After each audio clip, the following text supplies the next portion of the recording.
Susan found the first one when she was tidying his room. Chris was at school, and she'd been sprucing up the house before popping off to collect him after the afternoon session. The ground floor was done, the lounge was spick and span, as her mother had loved to say, and the kitchen was so clean it belonged in a show home. The downstairs bathroom was clean enough for a royal inspection. The ensuite would do, she supposed, and her and Dan's bedroom was the best it could be considering they both liked to dump their dirty clothes all over the floor and the furniture. Now it was time to tackle Chris's room, which was about as messy as any 8-year-old could hope to achieve. She pushed open the door, holding her breath, and walked into the chaos. His blow-up punch bag had been moved into the center of the room and left there. The floor was littered with books, magazines, top trumps playing cards, rogue counters from board games, art supplies, and, oddly, old cardboard toilet roll holders. Jesus, Chris. She tiptoed across the room to the window, trying not to step on anything that might break.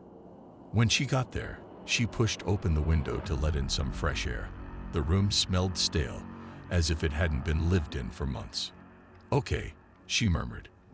"Let's get this shit sorted." First, she tackled the floor. Patiently, she picked up everything and put it away where it belonged, or at least where she thought it belonged, or where it looked like it belonged. After 20 minutes, the room was already looking much better. At least she could move around without fear of treading on something. Next, she tidied up the top of his desk, where she found old DVDs without cases, more playing cards, flakes of dried modeling clay, small stones from the garden, bits and pieces of magic tricks, and other sundry boy items. The desk was almost clear, and she was looking for a drawer into which she could squeeze yet more art supplies when she found the coffin. It was in the bottom drawer, where at one time Chris had kept his football shirts, one a year, from birth, because his dad supported Manchester United. She stood silently and stared into the drawer. It was empty but for the coffin. It was made out of what looked to be a fine-grade timber, pale, and with a neat wood-grained pattern. The wood was unpainted and untreated. It was bare, nude, but smooth, as if it had been sanded. Attached to the lid of the coffin was a small brass plate with the word "Daddy" engraved across it in a neat, delicate script.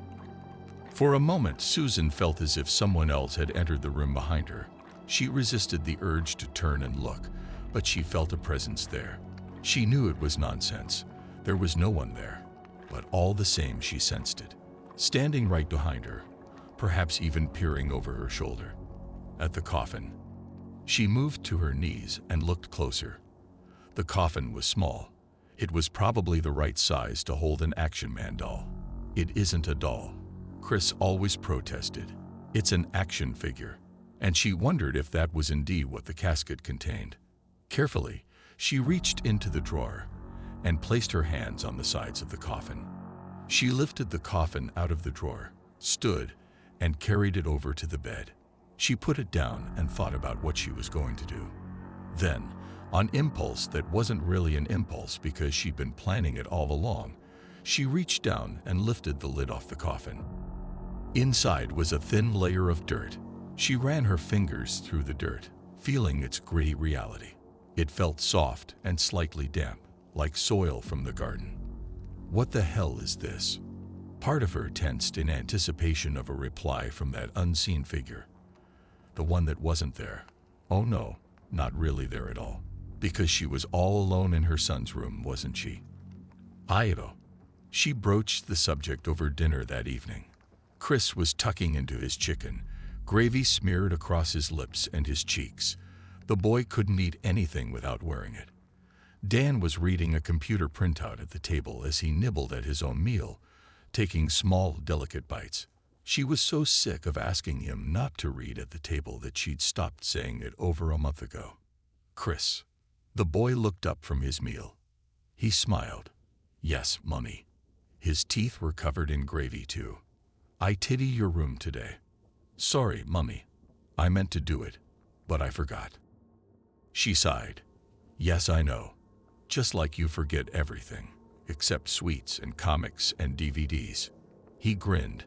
"Can I watch a DVD tonight?" "No," said Dan, putting down his printout. "It's a school night." That's a weekend treat. Chris began to pout. He picked at his chicken with his fork. The tines scraped against the plate, making Susan wince. He'd stopped having the tantrums over a month ago, but there was always the risk that he'd go off on one again. Listen, Chris, about your room. Yeah. He didn't look up. He was sulking. I found something. In a drawer. Dan glanced at her, raising his eyebrows in a question. She shook her head. She would deal with this. Money found something. A little bit strange. Chris looked up from his food. He was frowning. What was it? Let me show you. She stood and pushed her chair away from the table. She crossed the room and took the coffin out of the cupboard where she put it for safekeeping. She carried it back to the table, cleared the condiments out of the way, and set it down in front of her family. It felt ritualistic, like the beginning of some obscure rite. She pushed the thought away. It wasn't helpful. This is what I found. Dan stared at the coffin. His face wasn't sure what expression to form. Chris smiled at her. Do you know what this is, Chris? Dan glanced at his son, remaining silent for now. Yes, it's a box. The boy reached out for the coffin, but she moved it across the table and out of his way, as if it might infect him or something. Where did you get it, darling? She was trying to keep things light, but a strange mood had begun to descend upon the dining table. It felt as if a shadow had entered the room, dimming the lights, and the temperature had dropped by a few degrees. Well, Chris, where did you get this box? Where did it come from? I made it, Mummy. I made it for Daddy. He turned to face Dan, his small face beaming, his eyes large and expectant, as if he'd done something miraculous and was due a large reward. Some sweets, perhaps, or a new DVD. Dan looked from her to the boy, and then back again. Thank you, he said, absurdly. Then he looked at Susan again, searching for help. Did you make it at school? No. Here. At home. Chris's smile dropped. His small face seemed to crumple inwards. He was clearly making the concerted effort not to lose his temper, despite the odd situation, and she loved him for it. Well, who taught you how to make it? I mean, someone must have helped you. The boy shook his head, refusing to say anything more. Well, he shook his head again. Susan intervened before things became more fractious. Okay, you pop off and get your gym jams on. And after you've done your teeth, I'll read to you for a while before you go to sleep. Dan walked away, obviously troubled. Chris dragged his feet as he slowly left the room. So what the hell's going on here?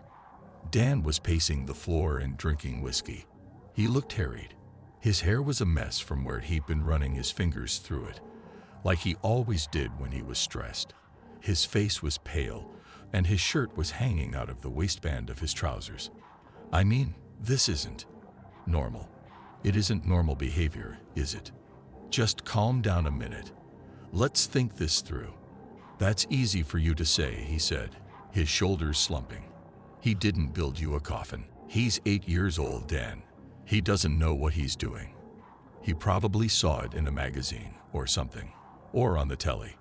I bet he thought he was doing something nice for you. Dan laughed. A single barking sound.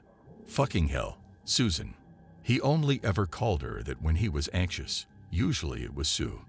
Maybe we should call someone. A doctor. Or a psychiatrist. Get him seen to again. Maybe this is to do with the old trouble. Don't be silly. You're overreacting. We don't need anyone. He's over all that anger business. This is different. Something we can cope with ourselves. Dan did not seem convinced. You saw the craftsmanship on that thing. Look at it. He strode across the room and picked up the coffin. His mouth twisted into an unconscious grimace, as if he were touching something rotten. Look at it. The perfectly mitered joints. The smooth finish. This is beautiful work. The way he said that word, he gave it the opposite effect to what it really meant. An 8-year-old kid can't do this kind of work. He sat down in the armchair, looking tired and defeated. He still held the coffin, but loosely. He didn't seem to want to let it go. I don't pretend to understand this, either, honey, but I think we need to tread carefully, just in case it triggers an episode, or something. He was rubbing the side of the coffin with his thumb. It's got dirt inside. Grave dirt. Don't be silly. Grave dirt, he said again, as if repetition might diminish the power of the words. My grave. It's soil from the garden. She got up and walked over to him, snatched away the coffin. She moved over to the fireplace and put the coffin down on the mantelpiece, next to last year's school photo. Chris smiled at her from inside the frame, his hair neatly combed, his shirt collar sticking out from the neck of his gray school sweater, his cheeks shining from the heat of the photographer's lights. He looked like a typical small boy, but underneath it all he'd been a mess of conflicting emotions, a child governed by an inexplicable rage. Okay, said Dan, behind her. So we tread softly. He sounded more relaxed, less wound up. She turned around. He was still seated and pouring another large shot of whiskey into the glass. Could I have one of those? She held out her own glass, but made no move to approach him. I could really use it. She smiled. He nodded. She walked over, but instead of waiting for him to pour, she knelt down before him and ran her hands across his thighs. It'll be okay. He's just a kid. He had no idea of the effect something like this might have. But the workmanship. Dan's face was pleading. It made him look years younger, almost like a child himself. I know. It's weird, I'll admit that. But that's all it is. Weird and unusual. There's nothing to worry about. I promise. We'll deal with it. As a family. No more pills and doctors. IV. A few days later, she found the second coffin. This one had been left on her bed. It was a Saturday and Dan was out playing five-a-side football, making crossfield runs and dirty tackles just to relax. She was hanging up some clothes, and when she turned around from the wardrobe to face the room, the coffin was there, on her pillow. The brass plate on this one read Mummy. It hadn't been there when she entered the room. She was sure. She would have noticed. Chris. There was no reply. The house was quiet. Outside, she could hear traffic on the nearby main road, some kids shouting on another street, and the sound of someone mowing their lawn. They were real noises, the sounds that connected you to reality. There was nothing to fear here, in this friendly little neighborhood. Are you there, baby? She heard a shuffling sound in the hall. For a moment, she was afraid to cross the room and look through the doorway. Some unreasonable fear held her there, afraid of her own home, her own son. The noises outside now seemed as if they were miles away, part of some other, safer world. She recalled the worst of his rages, not that long ago. He'd left her battered and bruised, but the worst pain was in knowing that someone created from her own flesh and blood was capable of losing control to such a startling degree. But that was over now. He was better. They'd work things out, with the help of a good child psychologist and some medication. There was no need to go back, to return to any of that. This time was different. Chris. She used the strength of her resolve to fuel her, and moved quickly to the door. When she looked outside, the landing was empty. Sunlight lanced through the landing window, capturing the dust motes in the air like flecks of epidermis suspended in fluid. She went back inside the room and sat down on the bed. She stared at the coffin on the pillow. Outside, the sound of the lawnmower cut out. The screaming kids moved away, and their din began to fade. The traffic noises seemed to quieten. Susan reached out and lifted up the lid of the coffin. As she'd expected, inside was a thin layer of soil. She picked up the coffin and shook it, disturbing the loose particles of earth. As she watched, something was uncovered. She reached inside with her forefinger and thumb, pushing aside the soil, and picked out an object. It was her wedding ring. She looked at her hand, at her wedding finger, and saw a pale band of flesh, a tan line where the ring should have been. This was new.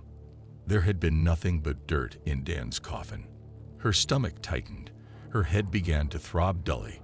She couldn't remember taking off her wedding ring. In fact, she hardly ever did so, not even in the bath or the shower. She was superstitious. She liked to keep it on, so as not to tempt fate. She remembered an old friend who'd lost her wedding ring, and 3 months later her husband had dropped down dead from a sudden heart attack. Nonsense, she realized, but still, you just never could tell. Things like this were symbolic. Things like wedding rings and coffins. She glanced up, looking at the doorway. There was no sound, no movement, just dead air, empty space. She put the lid back on the coffin and backed away from the bed, as if it were some kind of ferocious animal that had come into the room.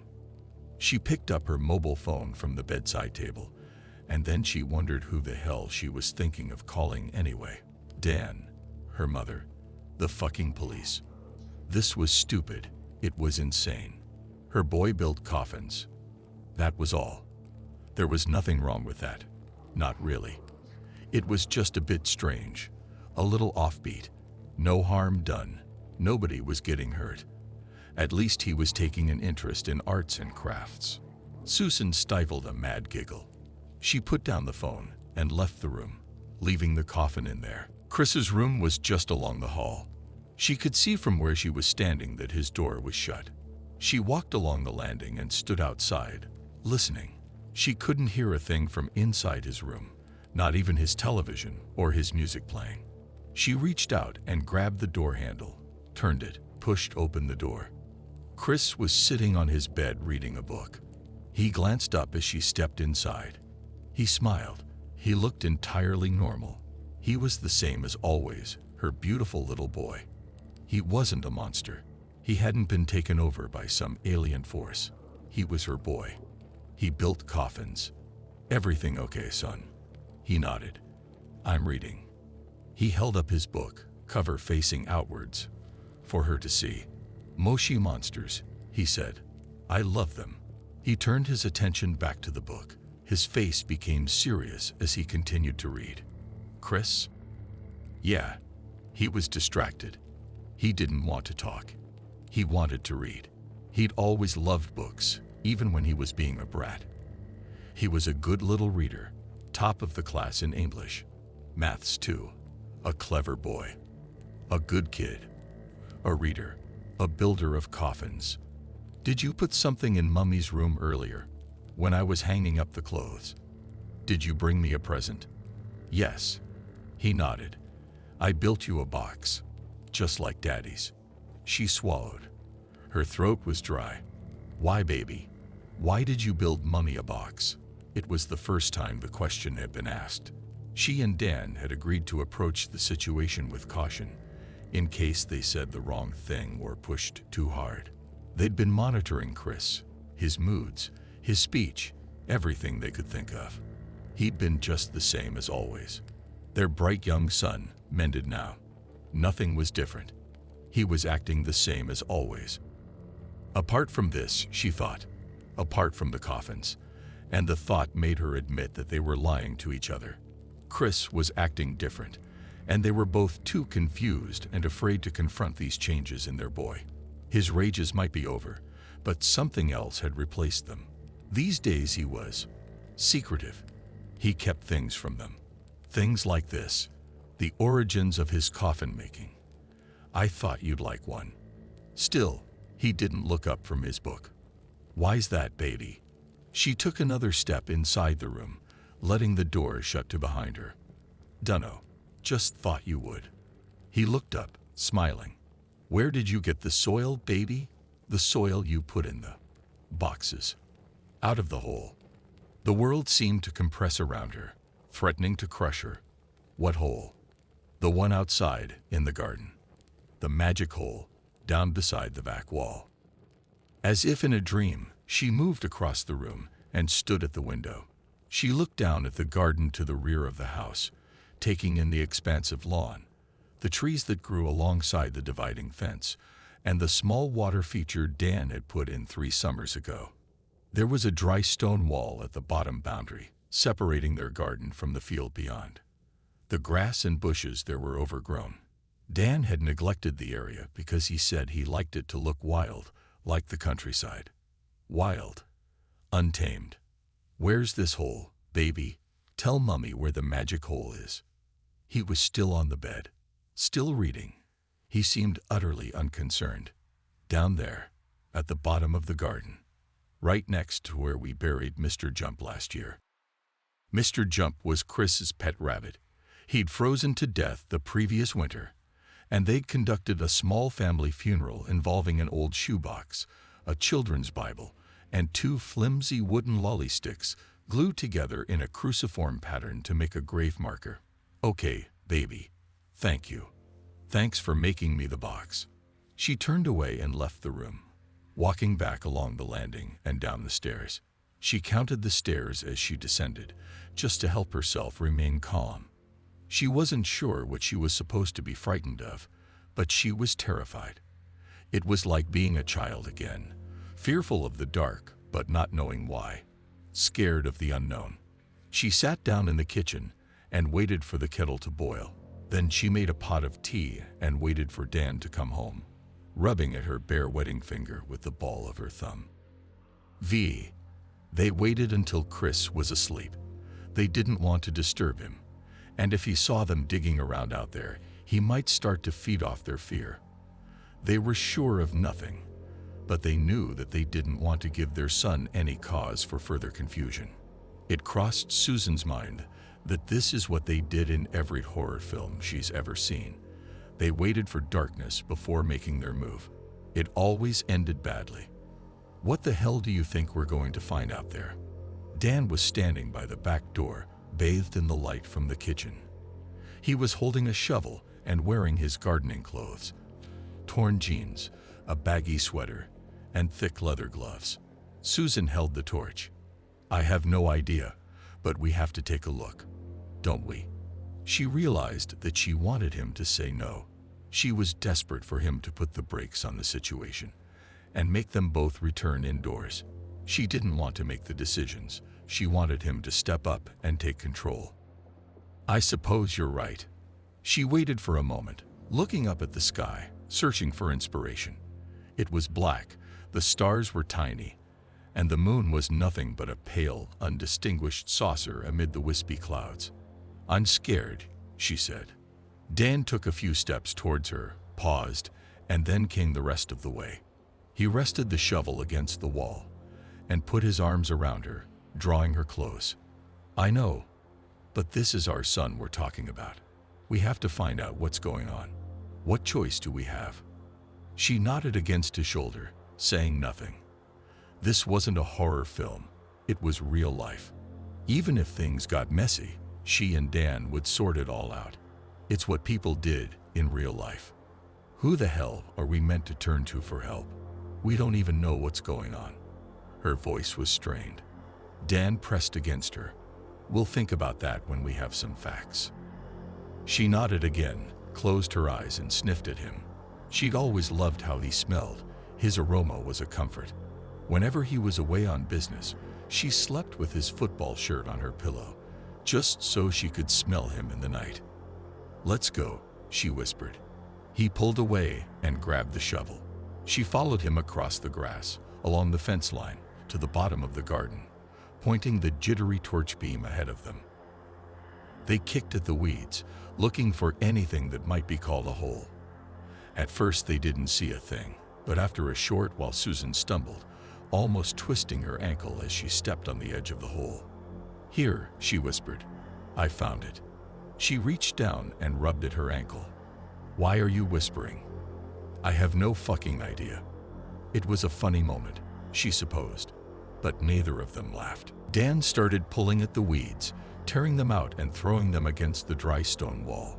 She put down the torch and bent down to help him, peering into the hole. It was small, about the same diameter as her soup pan at home, but it looked deep. It was too dark to tell exactly how deep, but she couldn't see the bottom, even when she shone the torch's beam directly into the hole. Before long, they'd cleared away the weeds and the overgrown grass from around the hole. It was remarkably neat and round, as if it had been bored into the ground by a machine. Susan knelt down at the side of the hole and bent over it, trying again to judge its depth. "Here," said Dan. "Drop this down." He handed her a small, smooth stone. She dropped the stone down the hole, waited, didn't hear it hit bottom. Picking up the torch again, she shone the light down the hole, but it was swallowed by the darkness down there. "What the fuck?" said Dan. She turned and looked at him.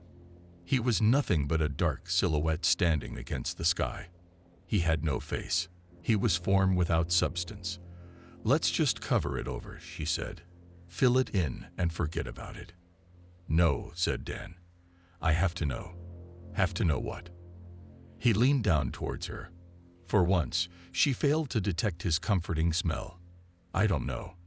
Dan started digging. She moved out of the way, staying well back to give him some room. He dug the hole wider, creating a circular pit roughly 2 feet in diameter. The pit tapered inwards, down towards the original hole, which sat at its center, black and threatening. "You can't just keep digging," she said. "What if you never reach the end?" Dan paused in his labor, wiping the sweat from his brow with the back of his hand. "What else can I do?" He resumed digging, hunched over the shovel like an old man. Susan glanced up at Chris's bedroom window. The curtains were closed and the lights were off, but she was certain that she could make out the shape of someone standing there, perhaps watching them. She closed her eyes, wishing it away, but when she opened them again, the shape was still there. She stared at it for a long time, and eventually it blended into the background, becoming less clear, a stain on the fabric of night. Perhaps there had been nothing there all along. "Shit," said Dan. She looked over at him. He stopped digging and glanced up at her, looking into her eyes. Slowly, Dan bent down and moved something around with his fingers in the ditch.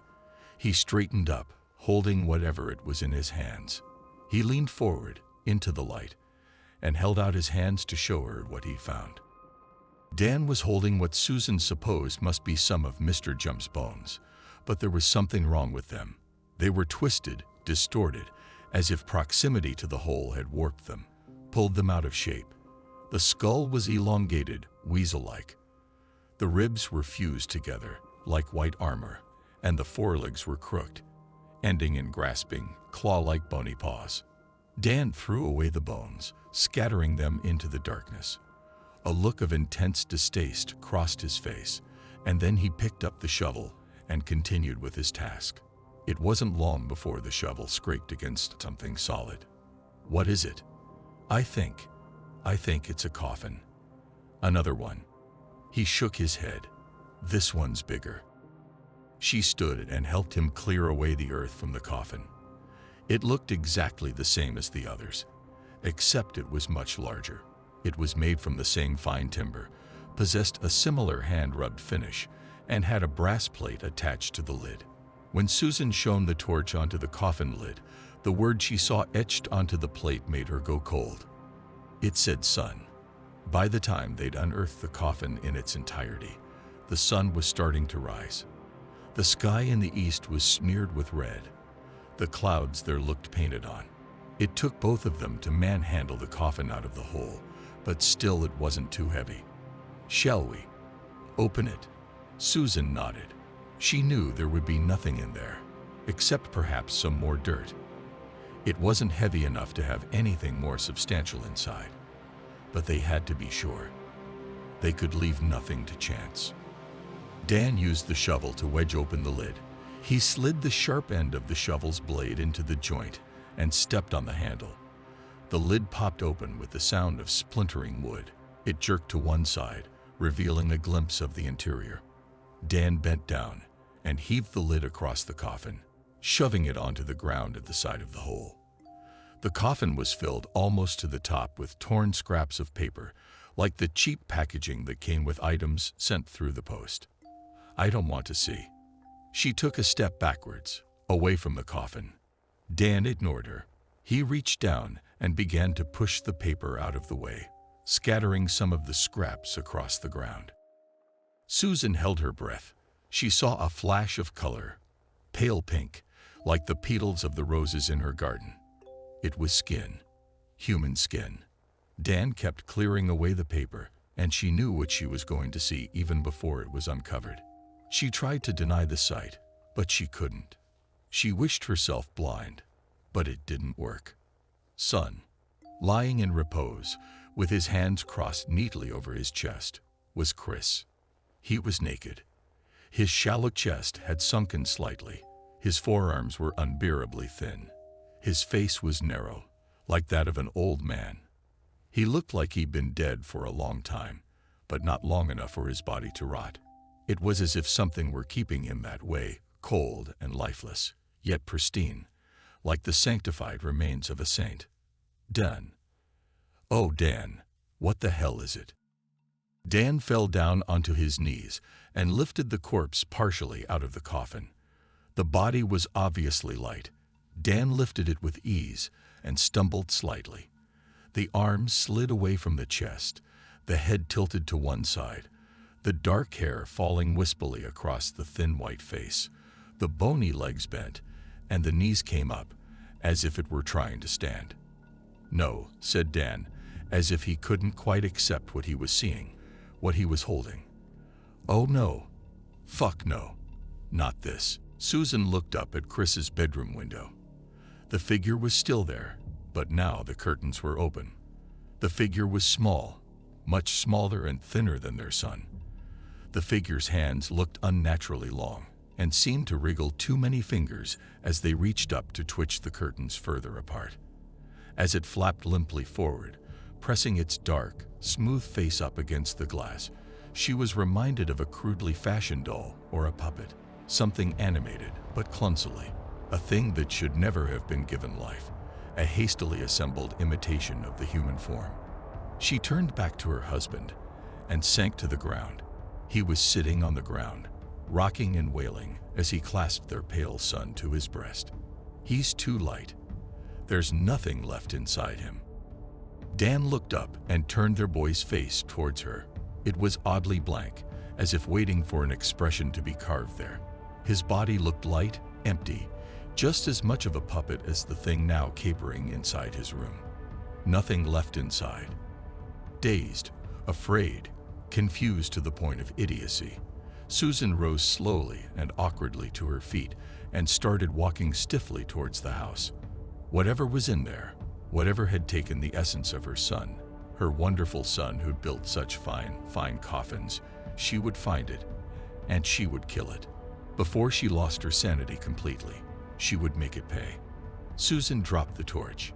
She would not need light where she was going. It might, in fact, be better to work in darkness. As she became more sure-footed and began to run, she made herself a promise. Before this day was done, she would force whatever had replaced Chris into a tiny coffin of its own and dance upon its grave.